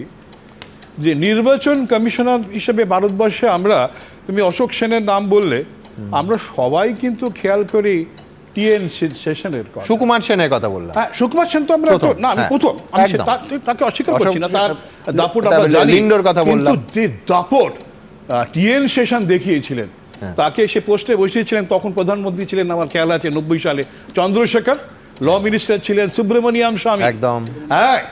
এবং এই টিএন সেশন বলতেন, I eat politicians for the breakfast. এই সাহস তার ছিল, এই সাহস ছিল বলেই এপিক কার্ড, যারা আমরা প্রত্যেকেই পকেটে ক্যারি করি আজকে, দেশে বিদেশে যাওয়ার জন্য অনেকে নিয়েও যাই, তার দৌলতেই ঘটেছে। অর্থাৎ ইলেকশন কমিশনের যে সাহস দরকার, সংবিধান তো দিয়েছে, ওশন অফ পাওয়ার, তুমি তো উল্লেখই করলে, সেটাই ওই টিএন সেশনই প্রথমে বুঝেছিল। তারপরে যে ক্ষমতা দেখিয়েছে, এখন যারা আসছেন তারা সবাই ইন্ডিয়ান অ্যাডমিনিস্ট্রেটিভ সার্ভিসেসের, কিন্তু সে ধরনের ভাবনা, চিন্তা, দৃঢ়তা তাদের মধ্যে দেখি না। এবং তার ফলেই যখন যে পায়, ইলেকশনের কমিশনের বিরুদ্ধে লড়াই করতে শুরু করে দেয়। পশ্চিমবঙ্গ থেকে মনে হচ্ছে এই লড়াইটা বুঝি তৃণমূল ভার্সেস বিজেপি নয়, তৃণমূল ভার্সেস নির্বাচন কমিশন। অদ্ভুতভাবে তারা পুরো লড়াইটা নিয়ে গেছে আজও পর্যন্ত। যখন কোথায় আর পথে ঘাটে নেবে তারা অন্য রাজনৈতিক দলের কথা বলবে, তারা কি বিকল্প দিতে পারে? বামেরা বলতো উন্নত বামফ্রন্টের বিকল্প, উন্নত তৃণমূলের বিকল্প, যুব তৃণমূলের বিকল্প, সে কথা তারা বলছে না। তারা বলছে সব নষ্টের জন্য দায়ী হচ্ছে নির্বাচন কমিশন, এবং তারা নাকি এসআইআর করছে, তারা নাকি সব কিছু বাদ দিয়ে দিচ্ছে। অসুস্থ রোগী, যার অক্সিজেন দরকার, তাকেও বলছে হসপিটাল যেতে হবে না, যে মরতে চায় তাকেও মরতে দিচ্ছে না, বলেছে এসআইআরে চলে এসো। এসব কথাগুলো আমরা সব শুনেছি, কিন্তু যারা ভারতবর্ষে সংবিধান পড়েছেন তারা জানেন ECI, election commission of India, সেটা একটা সেন্ট্রাল বডি মাত্র, এবং সেটা আমাদের এই ফেডারেল স্ট্রাকচারে কাজ করে, রাজ্যগুলোর উপরে নির্ভর করে। 100% ইসিআই 100% ওয়েস্ট বেঙ্গলের স্টাফ ওয়েস্ট বেঙ্গলের, বিহারের 100% স্টাফ বিহারের, সব দেশেই এটাই এইভাবেই সে কাঠামো রয়েছে। তার কোনো সেন্ট্রাল কাঠামো নেই। কমিশন তারা নিয়োগ করে, এতকাল ছিল না। এতকাল চিফ ইলেকশন কমিশনার কে হবে সেটা কোনো নিয়ম ছিল না। সুপ্রিম কোর্ট যখন বলে তখন ঠিক হয়। সুপ্রিম কোর্ট প্রথমে নিজেদের লোককে রাখে, চিফ জাস্টিসকে রাখে, পরে বড় একটা আইন তৈরি হয়, সেখানে আমরা জানি লিডার অফ অপোজিশনকে রাখা আছে এবং 2জন মন্ত্রী সেখানে রয়েছে। তো যাই হোক, সে প্রশ্ন আজকের কথা নয়। প্রশ্নটা হচ্ছে যে লড়াইটা যখন হয়ে গেছে নির্বাচন কমিশনের বিরুদ্ধে, তখন মনে হচ্ছে যে রাজ্য বুঝি তার বিরুদ্ধে লড়াই করছে। কেন? যে লোকটা, অসুস্থ লোকটাকে যখন এসআইআরে পাঠানো হচ্ছে, তখন যিনি ইআরও আমরা বলছি, ইলেকট্রাল রেজিস্ট্রেশন অফিসার, তিনি তো একজন ডিএম গোছের মানুষ বা এসডিও গোছের মানুষ, তিনি কেন আটকাচ্ছেন না? ক্ষমতা তো তার, বিএলও তার তো জানা আছে কোন কে অসুস্থ, না সমস্ত লিস্ট তার কাছে আছে। তাকে ফোন করে ধরা যায়, ফোন নাম্বার দিয়ে দিয়েছে, তাকে ফোন করে বলা যায় যে আমি অসুস্থ, আপনি আমাকে দেখুন। বা তাকে কি ফোন ধরছে না, নাকি ফোনে কথা বলছে না, বা তার কোনো দায়িত্ব নেই, সেই যদি জোর করে ডেকে আনছে। এই যে ব্যাপারগুলো ঘটেছে, আমি মনে করি না যে দিল্লি থেকে বলা হচ্ছে সব অসুস্থ রোগীদের নিয়ে আসো জোর করে। এটা যারা মনে করেন তারা বোঝাতে চাইছেন যে কেন্দ্রীয় সরকার কোনো কাজ করছে না। এটা যদি তারা মেসেজ হয়ে থাকে সেটা সঠিক মেসেজ দিচ্ছেন। এবং যারা বলছেন রাস্তার রাজনীতি, দেশ যত উন্নত হয়, তুমি বহুবার বিদেশে গেছো, আমারও সুযোগ ঘটেছে নির্বাচনের সময় আমেরিকা বা ইউরোপের অনেক দেশে থাকতে। নির্বাচন যে হচ্ছে আমরা রাস্তা থেকে বুঝতে পারতাম না। এমনকি ভারতবর্ষে অনেক রাজ্যে নির্বাচনের দিন বোঝা যায় না নির্বাচন হচ্ছে কিনা। নির্বাচন মানেই যে রাস্তায় নামতে হবে, সেদিনটা বাংলায় ছিল। মনে হয় বাংলাও বোধহয় একটা ট্রানজিশন পিরিয়ডে যাচ্ছে, উন্নত দেশ থেকে এই শিক্ষা নিচ্ছে যে সব রাজনীতি রাস্তায় নয়। কিন্তু আমি দুটো ছবি দিই, এক হচ্ছে ভারতবর্ষের বহু রাজ্যেই রাস্তার রাজনীতি এখন নির্বাচনের দিন গেলে শুধুমাত্র কিছু হোর্ডিং আর পোস্টার দেখা যায়, তার বাইরে দেখা যায় না। কিন্তু পশ্চিমবঙ্গ সেই জায়গায় কিন্তু এখন নেই, শুধু না আগেও দাদা ছিল না। পশ্চিমবঙ্গে রাস্তার রাজনীতি, রাজপথের রাজনীতি, এটা সামহাও আজকে আছে শুধু না, চিরকাল থেকে এসেছে।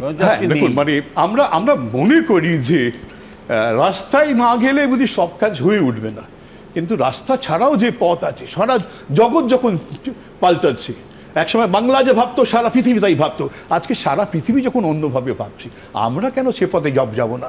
রাস্তায় চেয়েছি। এখন খেয়াল করতে হবে যে ধরনের একটা কথা বলা অত্যন্ত প্রয়োজন, যে ধরনের অবস্থা গত অতীতে যেটা ছিল, নকশালবাড়ি আন্দোলন আমার চোখে দেখা, তোমাদের অনেক আগে আমার এই পৃথিবীতে আসা, সেই সুবাদে আমরা দেখেছি যে নকশালবাড়ির আন্দোলন হিংসার আন্দোলন, তবুও পুলিশ কিন্তু সেভাবে বিপক্ষ দলের লোক সেভাবে অত্যাচার করে। এখন যেভাবে অত্যাচার পথে ঘাটে এসে হাজির হচ্ছে, সাধারণ মানুষ আর আদর্শের জন্য রাজনীতি করতে চায় না। আর রাজনীতিটা তার একটা আগে গোছাবার জায়গা। দেখুন, আমি একটা যোগ করি, খুব ইন্টারেস্টিং। দেখুন, স্ট্রিট কর্নার করা সত্যি আজকে প্রযুক্তির যুগে কতটা দরকার, বা স্ট্রিট কর্নার করে রাস্তার রাজনীতি করে ছোট গণ্ডির ক্ষেত্রে কত দূর পৌঁছানো যায়। আমি দুটো খুব আমার বাঁ দিক থেকে দুজনের দল থেকে দুটো উদাহরণ দিই। সুভাষ চক্রবর্তী আমার মনে আছে এই চ্যানেলেই একটি সাক্ষাৎকারে বলেছিলেন যে আমি কতজনের কাছে স্ট্রিট কর্নার করে এমনকি বড় জনসভা করে পৌঁছবো, সেখানে আমি সংবাদ মাধ্যমের সাহায্যে এই স্টুডিও থেকে কত মানুষের কাছে পৌঁছতে পারি। আরেকটু এগিয়ে আসি, তথাগত রায়, দক্ষিণ কলকাতা লোকসভা, তো প্রায় সন্ধেবেলা তাকে আমি পেতাম। তো একদিন অন ক্যামেরায় আর্কাইভেও আছে, জিজ্ঞেস করলাম যে তথাগত দা আপনি প্রচার সন্ধেবেলা, তথাগত দা বললেন যে আমি কত মানুষের মধ্যে টেলিভিশনে, তখন সোশ্যাল মিডিয়ার যুগ ছিল না, যে টেলিভিশনের মাধ্যম দিয়ে আমি কত হাজার মানুষের কাছে, কত লাখ মানুষের কাছে পৌঁছচ্ছি, আমি কতজনের কাছে রিচ করতে পারবো দক্ষিণ কলকাতায় রাস্তায় রাস্তায় ক্যাম্পেইন করে। অর্থাৎ আমি বলছি না যে আয়দার অর, কিন্তু নিঃসন্দেহে প্রযুক্তির যুগে 2026-এ একটা ব্যালেন্স, এটাই সময়ের দাবি। তারপরে কিন্তু ওখানে এই যে ধরুন বিশ্বনাথের লাইনটা আমি জানি, আমার বক্তব্য হচ্ছে আমার লাইন নেই, আমার মানুষের লাইন, ওনারও তাই বলে যান। আপনার লাইনটা কি আপনি আমায় বলুন, যে প্রতিবাদটা আজকের দিনে রাস্তায় দাঁড়ালেই শুধু সংগঠিত হয় না রাস্তার বাইরেও হয়? আপনি দুটোই বলেছেন আছে। আমার প্রশ্ন হচ্ছে আপনি কোন মতটাকে সমর্থন করেন, যে সবটাই রাস্তায় নামতে হবে? আজকাল ইমেলের মাধ্যমে রাষ্ট্রপতির কাছে এত ইমেল পাঠানো হবে, প্রধানমন্ত্রীর কাছে এত মেল পাঠানো হবে, এই যে মানুষের দাবিগুলো শুধু একটা নেপাল, আজও প্রান্তিক মানুষের কাছে গ্রামগঞ্জে পৌঁছানোর উপায় হচ্ছে মানুষ দেখে যে কোন দল আমার পাশে এসে দাঁড়িয়েছে, এটা ইমেল দিয়ে হয় না, এটা বাস্তবতা। মানে কি মানুষকে সংগঠিত করে আরেকটা শ্রেণীর কাছে সোশ্যাল মিডিয়া দিয়ে পৌঁছাতে পারবে। ডিজিটাল ইন্ডিয়ায় আপনি গ্রামে ঘোরেন কতটা জানি না, নিশ্চয়ই আপনার সংবাদ মাধ্যমের সিস্টেম করে ডিজিটাল ইন্ডিয়ায় এই ফোনটা দিয়েই বাজার করা যায়। ঠিকই, আমি একটা ছোট্ট উদাহরণ দিই। আমি মাটির ঘরের ব্যাপার নয়, আমি বলছি তোমরাই তো বলো যে শাসক দল তৃণমূলের হাতে বহু মানুষ অত্যাচারিত হয়, তোমাদের দলের বিরোধী দলের সামনে তো এলো, কিন্তু সেই মানুষটা দেখছে যে আমার সবাই সাপোর্ট করছে মোবাইলে, কিন্তু আমার পাশে কেউ নেই। আমি বলছি সেই মানুষের অসহায়তা তুমি কল্পনা করো। আমি আর কিছু উত্তর দিচ্ছি না। হ্যাঁ, পাশে দাঁড়াতে হবে। আজকে জনমত গঠিত হয়, এই যে বিষয়গুলো সামনে আসে, আগে আপনার গ্রামাঞ্চলে কোনো ঘটনা ঘটলে সামনে আসতো না, আজকে যে সামনে আসে তার মোবাইল প্রযুক্তি, আমি বলছি প্যারাডাইম শিফট হয়েছে। আমি শুধু একবার বসে না বলছি যে যেহেতু মমতা বন্দ্যোপাধ্যায় হলেন মুভমেন্টের প্রোডাক্ট, বা আমরাও মুভমেন্ট করি, পলিটিক্সে এসেছি, এটা কিন্তু অনেক আগে থেকে নেতাজি সুভাষচন্দ্র বলেছেন যে পথই আমায় পথ দেখাবে, রাস্তাই আমাকে রাস্তা দেখাবে। এখন যদি কারোর সংগঠন না থাকে, লোকজন না থাকে, সে তো আন্দোলনের পথে যেতে পারবে না। সে ওই রকম ভাবে একটা সে খেলো যুক্তি খাড়া করবে। কিন্তু আমি আপনাকে বলছি, মমতা বন্দ্যোপাধ্যায় অদ্ভুত কথা, তোমাদের সংগঠন নেই, তোমরা স্বীকার করতে পারছো না বলে আমাদের মমতা ব্যানার্জি যে কোনো ঘটনায় যার ফেস টু ফেস আছে তার ফেসবুকে দরকার নেই, তোমরা ডিজিটাল ওয়ারিয়ার কেন?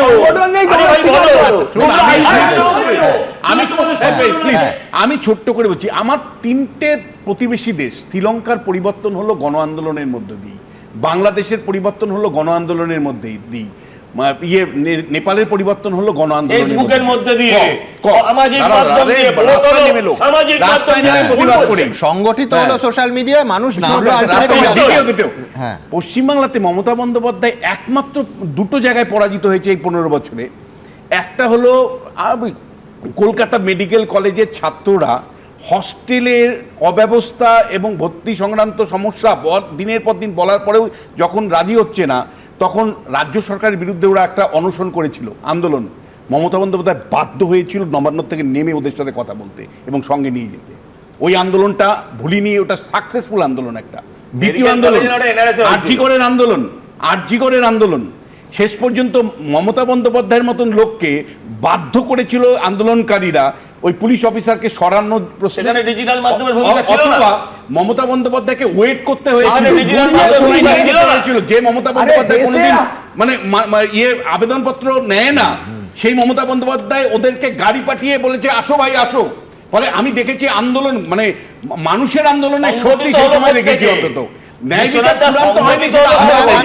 আমি এই তালিকায় শুধু যোগ করব, দেশের ক্ষেত্রে কৃষক আন্দোলন, কৃষি বিল প্রত্যাহার হলো যে আন্দোলনে, সেটাও কিন্তু রাস্তায় নেমে হয়েছে। কিন্তু আমি বলছি প্রযুক্তির সঙ্গে সংগঠিত করার ক্ষেত্রে মানুষের ক্ষোভটা কেয়ার করতে একদম একদম সামঞ্জস্য, এক্স্যাক্টলি দ্য ওয়ার্ড, সামঞ্জস্যের একটা প্রয়োজন আছে, কোনো সন্দেহ নেই। মাইক্রো অবজারভার নিয়ে এত কিছু, মমতা বন্দ্যোপাধ্যায় মাইক্রো অবজারভার নিয়ে তার আপত্তির জায়গাটা কি বলেছেন দেখাবো। এই প্রথম মাইক্রো অবজারভার, এটা এই প্রথম, দিস দ্য ফার্স্ট টাইম করা হয়েছে এবং বেঙ্গলে করা হয়েছে ম্যাক্সিমাম 8,300। তার মধ্যে আর্ট অ্যান্ড ক্রাফট টিচারও আছে। আর্ট অ্যান্ড ক্রাফট টিচারকে আমি রেসপেক্ট করি, কিন্তু তারা প্রত্যেকে হচ্ছে গভর্নমেন্ট অফ ইন্ডিয়ার লোক, যাতে ওদের দিয়ে যা ইচ্ছা তাই করতে পারে। ত্রিপুরা থেকে 4 জন IAS অফিসার এসছে আমি শুনেছি, এবং তারা বসে এমনকি সুপ্রিম কোর্টের অর্ডারের পরেও তারা যে মাইক্রো অবজারভার যে লগ ইন করেছিল, লজিক্যাল ডিসক্রিপেন্সি, মিসম্যাপ এবং বাড়ি শিফটিংয়ের জন্য বাদ দেয়া, জীবিত মানুষকে মৃত ঘোষণা করা, এখনো পর্যন্ত সেটাকে ছাড়েনি অনেক জায়গায়, উপরন্তু ভয় দেখাচ্ছে। দেখুন, অত্যন্ত গুরুত্বপূর্ণ বাংলাদেশের নির্বাচনের ফলাফল, আমি তাতে আসবো। ব্রিগেডিয়ার প্রণব ঘোষ আমাদের সঙ্গে এই অনুষ্ঠানে যোগ দিয়েছেন সরাসরি বাংলাদেশ থেকে। কুশল বরণ চক্রবর্তী চট্টগ্রাম বিশ্ববিদ্যালয়ের অধ্যাপক এই অনুষ্ঠানে যোগ দিয়েছেন, তাদের কাছে আসবো। কিন্তু তার আগে জানিয়ে এতক্ষণ আলোচনা করছি, আপনারা জানেন Facebook, YouTube, x, Insta, thread সমস্ত জায়গায় কিছু মন্তব্য আমরা দিই, কত শতাংশ মানুষ কি বলছেন। ফের সংঘাতে রাজ্য এবং নির্বাচন কমিশন, নির্দেশ অমান্য নিয়ে মুখ্য সচিবকে দিল্লিতে ডাকলো কমিশন। শেষ পর্যন্ত কি এ রাজ্যে সুষ্ঠু নির্বাচন করা সম্ভব হবে? সম্ভব হবে এমনটা, অর্থাৎ আশাবাদী 62% মানুষ, হবে না এমনটা মনে করছেন 36% মানুষ, 2% মানুষ কিছু বলতে চাননি। পরের মন্তব্য, একজন বিদেশি ভোটারের নামও যেন চূড়ান্ত তালিকায় না থাকে, থাকলে তার দায় বর্তাবে ডিএম আর ডিইওর ওপর। ভার্চুয়াল বৈঠকে 6 জন জেলাশাসককে কার্যত হুঁশিয়ারি দিয়েছেন জ্ঞানেশ কুমার। স্বচ্ছ ভোটার তালিকা কি আদৌ নিশ্চিত করা যাবে? 29% মানুষ আশাবাদী, অর্থাৎ স্বচ্ছ ভোটার তালিকা নিশ্চিত করা যাবে মনে করছেন। 70% মানুষ বলে করছেন যে এত কিছুর পরও স্বচ্ছ ভোটার তালিকা নিশ্চিত করা যাবে না, বলতে চাননি 1%। বাংলাদেশের নির্বাচনে বিপুল জয় বিএনপি, 17 বছর পর দেশে ফিরেই প্রধানমন্ত্রী হচ্ছেন তারেক রহমান। এবার ভারত বাংলাদেশ সম্পর্কের কি উন্নতি হবে? উন্নতি হবে এমনটা মনে করছেন আশাবাদী 70%, উন্নতি হবে না এমনটা মনে করছেন 28%, বলতে চাননি 2%। ভোটে বহু পেছনে থাকলেও পশ্চিমবঙ্গের সীমান্ত এলাকায় জামাতের শক্তি বৃদ্ধি হয়েছে। একটা ম্যাপে খানিকক্ষণের মধ্যেই এই অনুষ্ঠানে আপনাদের দেখাবো। ভারতের জন্য কি সিঁদুরে মেঘ? সিঁদুরে মেঘ এমনটা মনে করছেন 96% মানুষ, না এমনটা মনে করছেন 3%, বলতে চাননি 1%। এবার আসবো মন্তব্যে। মনীষ বন্দ্যোপাধ্যায় তিনি লিখছেন, রাজ্য সরকার এবং নির্বাচন কমিশন দুপক্ষেরই লক্ষ্য হওয়া উচিত স্বচ্ছ ভোট, তা নিয়ে এত সংঘাত কিসের? অমর্ত্য বসু লিখছেন, প্রশাসন বারবার নির্বাচন কমিশনের নির্দেশ অমান্য করছে কেন? মুখ্য সচিবকে এই নির্দেশ কে দিচ্ছেন? অরণ্য মজুমদার লিখছেন, ভোট ঘোষণার পর প্রশাসন নির্বাচন কমিশনের হাতে যায়, তার আগে কি কমিশনের কোনো ক্ষমতা আছে? বাসুদেব মুখোপাধ্যায় লিখছেন, নির্বাচন কমিশনের পরিকল্পনাহীন পদক্ষেপের ফলে বহু ভোটারকে চূড়ান্ত হয়রান হতে হয়েছে। অর্ঘ্য চট্টোপাধ্যায় লিখছেন, এসআইআর নিয়ে এত রাজনৈতিক লড়াইয়ের প্রভাব চূড়ান্ত ভোটার তালিকায় পড়বে না তো, এই সংশয়।